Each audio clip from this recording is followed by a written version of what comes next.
Hari Om Shri Gurubhyo Namaha.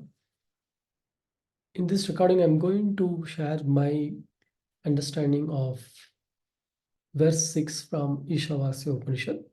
Let me chant this verse.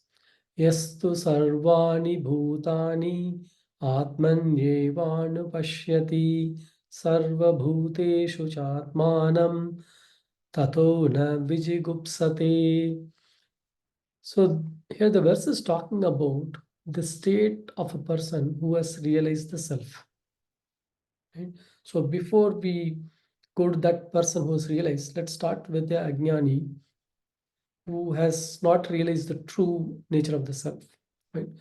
For this Ajnani, the idea of self is like nothing but the body-mind complex. Right? And what happens in this state? The Ajnani sees himself as a separate being from others. There is world, there is God who's all powerful, while the self is a limited being both in space and time. Right? Was born and then will die. This is how Ajnani sees.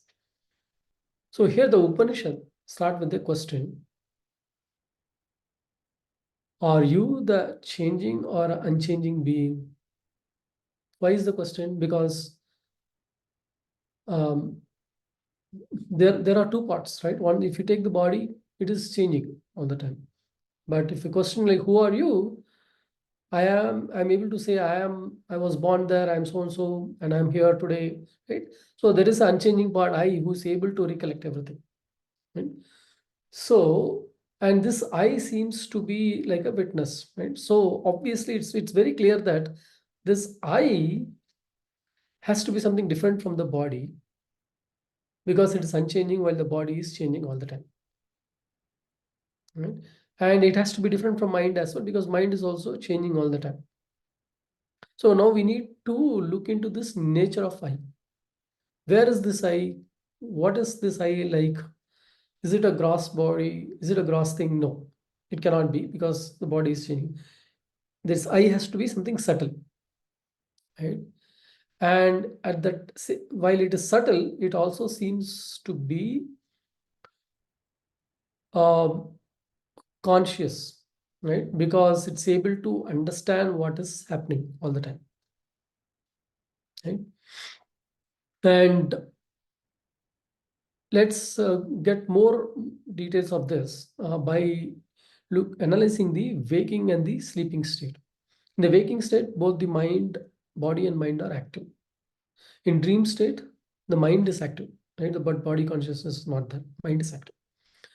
In deep sleep state, body and mind are not there, right?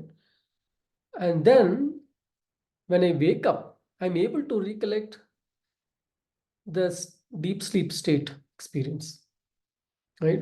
One feels very good from coming back from the deep sleep state, right?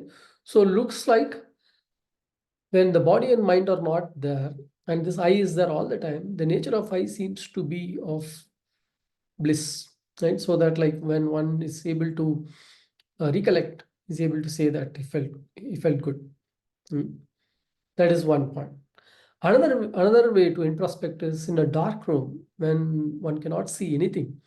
When the existence of the person is questioned, it seems very intuitive to answer like, "Hey, I'm there," right? And if you are asked, "How are you sure?" Right? I don't need an sense or instrument to say to tell that I am there, to prove that I am there, right? Or I don't need to ask anyone outside me to confirm that I'm there. It seems to be very natural, very direct, very intuitive, right? So which means this, the nature of this self, we can say that one, it is there all the time, right? Like waking, sleep, dreaming, deep sleep. The three states one usually is in, right? Number one, it is subtle. It's of the nature of consciousness, and the experience, and one can experience the experience seems to be like very direct, intuitive, and blissful, right? From the deep sleep experience. So the Upanishad refers to this unchanging me as the real self or Atman. Right? Now, the natural next question is, if the self is in me, what about others? Logically, if it's in me, it should be in everything, all the things, in every person, in be it people, trees, animals, mountain, planets, everything. Right? So, so it looks like that self is manifesting in different forms, which are called by different names. This the realized one basically sees this self in all. Again, not using the physical eyes, which is very limited because it has its own limitations. It is using the knowledge, right? Jnana chakshu, right? It's through knowledge you are able to see beyond what your physical eyes can see, right? So a realized one is able to see this self in all. Okay. And the next question is, okay, where are all these things existing? Right. So one can answer in like two ways. The self is giving existence to every being, which means like all the beings derive their existence from this self. Right? And when we refer to this all, we use the term Brahman. Right? So the Brahman basically is hosting all this that appear. Okay, that's one way. And another way to answer is taking the dream example. In one's dream, a whole new world comes up. Lot of characters come up. The dreamer is going through a lot of experience, and then when the dreamer wakes up, the whole dream world disappears. So where did this dream world come from? From the same dreamer, the self. And that's from self, your world showed up, it came up. The self had this experience and it again dissolved in itself, which means the entire world is also in the self, right?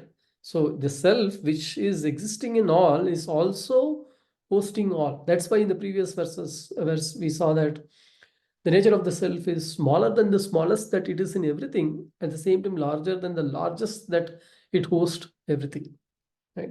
So we can see that this the self that is there in all, right, and the all beings also are also there in this self expansiveness. That, and like if you take myself, all are the world is in me, not in the physical me. It's again, one cannot try to understand from physical self. So the question is like, is there a way to experience this kind of expansion where like one can see the entire world in self, right? Yes, this is actually there always. It's just that like one has to realize it. We'll start with the popular quote: "Maneva manushyanam karanam bandha mokshayat." The same mind which is cause of bondage, which is the limitedness, right, is also cause for the liberation. It will help you in the liberation, which is the um, expansiveness, right? Feeling the nature of this self. So how? So if you see,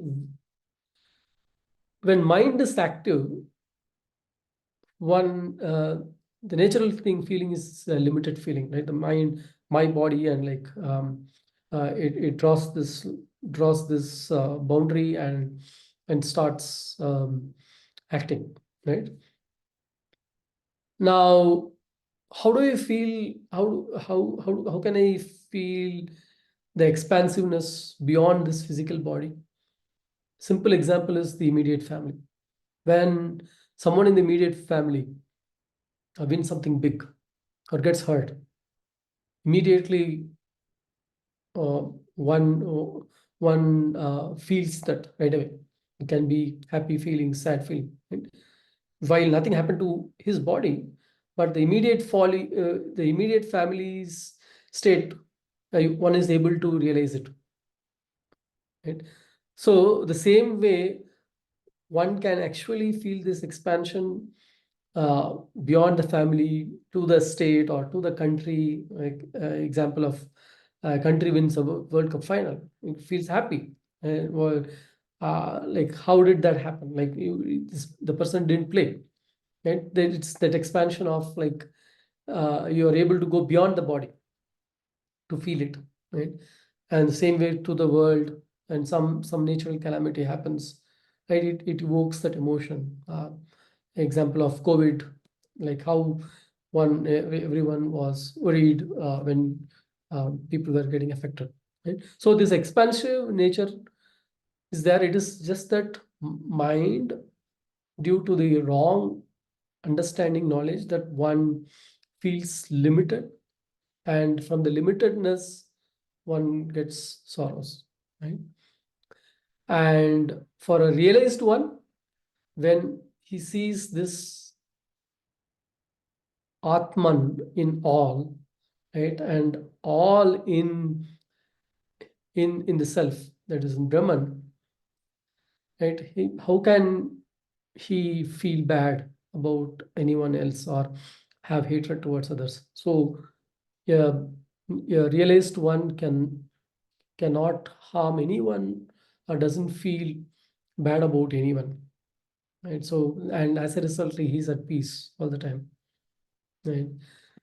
So to conclude, one who sees all beings in this self and the self in all beings, from Atmajyana, he feels no hatred towards anyone and he's at peace all the time. He sees this world as a drama